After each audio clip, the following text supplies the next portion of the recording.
Composite supply and mixed supply. क्या होता है कंपोजिट सप्लाई और क्या होता है मिक्स्ड सप्लाई, दोनों डिफरेंस भी क्या होता है वो भी देख लेंगे। कंपोजिट सप्लाई मींस, इसका मतलब a supply made by a taxable person to a recipient and. इसका मतलब composite supply is done by a taxable person, यानी एक टैक्सेबल पर्सन है, सप्लायर है, जो सप्लाई करता है किसको,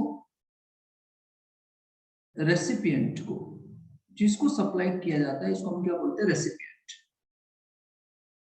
तो कंपोजिट सप्लाई का मतलब क्या, एक टैक्सेबल पर्सन सप्लाई करता है रेसिपिएंट को and comprises two or more taxable supply of goods। और इस सप्लाई के अंदर एक सिंगल सप्लाई नहीं है, एक सिंगल सप्लाई ऑफ गुड्स या सिंगल सप्लाई ऑफ सर्विसेज नहीं है। यहाँ पे क्या है, टू और मोर, दो या दो से ज्यादा, दो तो होने ही चाहिए, 3 4 5 6, है ना, इस तरीके से, यानी सप्लाई किया गया है रेसिपिएंट को, जहां पे प्रोडक्ट एक नहीं है, एक से ज्यादा है। टू और मोर टैक्सेबल सप्लाई ऑफ गुड्स, का तो सर्विसेज, का तो दोनों, और एनी कॉम्बिनेशंस देयर, कोई भी कॉम्बिनेशंस हो सकता है। इसका मतलब सप्लायर टैक्सेबल सब पर्सन, सप्लायर रिसिपिएंट को सप्लाई करता है, और इस सप्लाई के अंदर क्या है, सिर्फ एक प्रोडक्ट नहीं है, एक से ज्यादा प्रोडक्ट है, या प्रोडक्ट भी है, सर्विसेज भी है, और एनी कॉम्बिनेशंस भी हो सकता है। ठीक है, तो जब ऐसा करना पड़ता है कि जब सप्लायर को रेसिपिएंट को सप्लाई करने के लिए एक से ज्यादा प्रोडक्ट सप्लाई करना पड़ता है, टू और टू से ज्यादा प्रोडक्ट सप्लाई करना पड़ता है, किया नहीं जा रहा है, करना पड़ता है, इसे बोलते हैं composite supply. They are naturally bundled, देखो मैं आपको एग्जांपल देता हूँ, क्लियर कर देता हूँ। फॉर एग्जांपल ले सकते हैं कि टीवी विथ क्या बोलते हैं, टीवी के साथ क्या मिलना चाहिए, अभी एंटीना तो रहा नहीं है, कि TV with stand, TV with remote. बोलो ऐसा होगा कि भैया आपको टीवी दिया गया लेकिन रिमोट नहीं देंगे ना, ऐसा नहीं होगा, टीवी के साथ आपको रिमोट देना ही पड़ेगा। फॉर एग्जांपल आप ले लो लैपटॉप, लैपटॉप के साथ आपको दे दी बैग, है ना, मोबाइल के साथ दे दिया आपको चार्जर, तो एक कंपोजिट सप्लाई हुआ। दे आर नेचुरली बंडल्ड, है ना। तो टू और मोर का मतलब क्या हुआ, टीवी के साथ स्टैंड भी, रिमोट भी, लैपटॉप के साथ लैपटॉप की बैग भी, मोबाइल के साथ मोबाइल का चार्जर भी, है ना, ईयरफोन भी, इस तरीके से they are naturally bundled. Supplier को ऐसा ही करना पड़ता है, and supplied in conjunction with each other, एक दूसरे के साथ सप्लाई करना पड़ता है। This are the product made for each other, एक दूसरे के साथ ही सप्लाई करना पड़ेगा। In the ordinary course of business, उसके बिजनेस में ऐसा ही होता है कि साथ में सप्लाई करना पड़ता है, इन the ordinary course of business.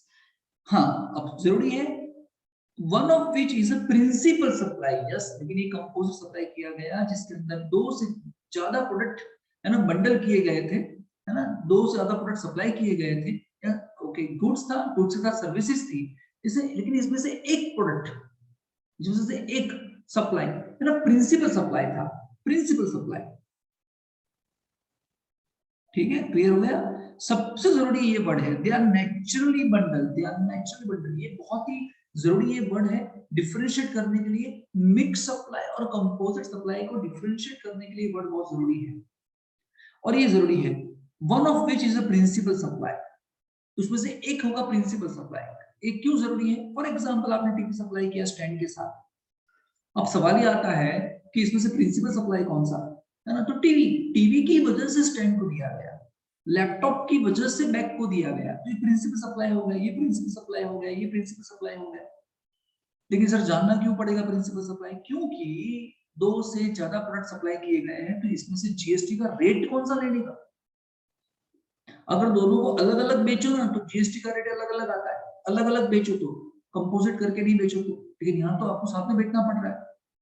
तो किसी में 15% है, लैपटॉप में 15% है और बैग में मान लो 12% है फॉर एग्जांपल, मुझे परफेक्ट पता नहीं है। तो अब क्या किया जाएगा, 15% ले या 12% ले, तो क्या बोल दिया, जो प्रिंसिपल सप्लाई होगा, प्रिंसिपल सप्लाई का रेट लिया जाएगा 15% और वो सब पे लग जाएगा, सब पे लग जाएगा। और इसलिए हमको समझना पड़ता है composite supply. Clear? Again composite supply का मतलब क्या, सप्लायर रिसिपिएंट को सप्लाई करता है, टैक्सेबल सप्लायर रिसिपिएंट को सप्लाई करता है दो से ज्यादा प्रोडक्ट, गुड्स या सर्विसेज या कॉम्बिनेशन thereof, जो नेचुरली बंडल्ड है, एक दूसरे के साथ ही सप्लाई किए जा सकते हैं, लेकिन इसमें से एक है प्रिंसिपल सप्लाई। प्रिंसिपल सप्लाई क्यों समझना पड़ता है, क्योंकि उसका रेट बाकी सब प्रोडक्ट को भी लग जाएगा। जैसे फॉर एग्जांपल हम पढ़ाते हैं, हम कोचिंग की सर्विस देते हैं, है ना, तो मैंने आपको है ना कोचिंग की सर्विसेज दी, है ना, इसके साथ मैंने आपको मटेरियल भी दिया, है ना, सर्विसेज के साथ मटेरियल, ये ना supply of services with goods, तो इसे बोलेंगे कंपोजिट सप्लाई। तो यहाँ पे जो सर्विसेज का जो जीएसटी का रेट होगा, है ना, 18% वो लग जाने वाला है सब पे। बोलिए, चलिए कहानी को आगे बढ़ाते हैं। How to determine the tax liability on composite supply, मैंने आपको बता दिया कंपोजिट सप्लाई में क्या होगा। कंपोजिट सप्लाई में क्या होगा, एक तो मेन सप्लाई होगा जिसको बोलते हैं प्रिंसिपल सप्लाई, प्रिंसिपल सप्लाई जिसकी वजह से बाकी सब प्रोडक्ट को साथ में सप्लाई किया गया, और बाकी सब होगा other supply, not principal supply. तो इसका जो जीएसटी का रेट होगा वो बाकी सब प्रोडक्ट पे भी लग जाएगा, है ना। ये आपको एग्जांपल दे दी है, मैंने आपको एग्जांपल दिया, आप क्लियर कर लेना, ठीक है। चलिए मिक्स्ड सप्लाई, फिर आ गया मिक्स्ड सप्लाई के अंदर। तो मिक्स्ड सप्लाई किसे कहेंगे, अब देखो ये कंपोजिट सप्लाई नहीं है, होता ये है कि composite supply and mixed supply में देखा जाए तो एक से ज्यादा प्रोडक्ट, है ना, एक से ज्यादा सर्विसेज या प्रोडक्ट या सर्विसेज साथ में सप्लाई की जाती है, ठीक है। लेकिन फिर भी फर्क है कंपोजिट सप्लाई और मिक्स सप्लाई में, क्या फर्क है, मिक्स सप्लाई जो है ना वो नेचुरली बंडल्ड नहीं है। वहां क्या था, कंपोजिट सप्लाई में क्या था, वहां नेचुरली बंडल्ड था। टीवी को बेचने के लिए आपको रिमोट देना ही पड़ेगा, है ना, लैपटॉप को बेचने के लिए आपको बैग देना ही पड़ेगा, मोबाइल को बेचने के लिए चार्जर देना ही पड़ेगा। यहाँ ऐसा नहीं है, यहाँ मिक्स सप्लाई में क्या था, है ना, आपने क्या किया, एक बॉक्स लिया, इस बॉक्स के अंदर अलग अलग प्रोडक्ट को, है ना, अलग अलग प्रोडक्ट को, यानी गुड्स 1, गुड्स 2, गुड्स 3, गुड्स 4, ये मिक्स करके ये प्रोडक्ट में बॉक्स बना के आपने सप्लाई कर दिया। अगर आप चाहते ना तो इन सबको अलग अलग भी सप्लाई कर सकते थे। मैं एग्जांपल देता हूँ, देखो एग्जांपल दिया हुआ है यहाँ पे। फॉर एग्जांपल क्या आपने एक पैकेज तैयार किया जिसके अंदर क्या किया आपने, can food, sweets, chocolates, cake, है ना, दिवाली पे नहीं होता, दिवाली पे दिवाली गिफ्ट देने के लिए, है ना, मिक्स सप्लाई करते हैं। फॉर एग्जांपल यहाँ पे चॉकलेट्स आ गए, यहाँ पे काजू आ गए, यहाँ पे बादाम आ गए, यहाँ पे पिस्ता आ गए, पता नहीं क्या क्या, है ना। तो इसे मिक्स सप्लाई किया गया। काजू को बेचने के लिए बादाम की जरूरत नहीं थी, बादाम को बेचने के लिए चॉकलेट की जरूरत नहीं थी, आप चाहो तो इन सबको अलग अलग भी बेच सकते थे। इसे हम बोलते हैं mixed supply. They are not naturally bundled, ये वर्ड याद रखना, नेचुरली बंडल्ड, है ना। तो आप डिफरेंशिएट कर सकते हो दोनों के बीच में, ठीक है सर। अब सवाल ये आता है सर जीएसटी का रेट कैसे लगेगा, अब इसमें क्या किया जाएगा, अब सब अलग अलग बेचते हो ना, आप बादाम अलग बेचते हो या चॉकलेट्स अलग बेचते हो, तो उसमें जीएसटी का जो भी का रिस्पेक्टिव रेट होता है वो लगता है। लेकिन जब आप मिक्स अप्लाई करते हो, कंपोजिट नहीं मिक्स अप्लाई करते हो, यानी एक ही बॉक्स में सब साथ में, तो क्या होगा, मान लो ये चॉकलेट पे लगता है tax 12%, for example, I don't know exactly कितना है।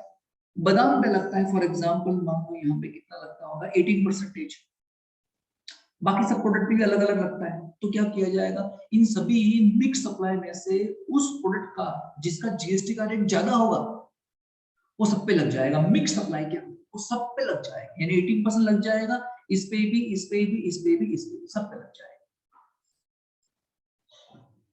ठीक है। आई थिंक मैंने क्लियर कर दिया आपको, कोई भी डाउट हो मुझे बताइएगा।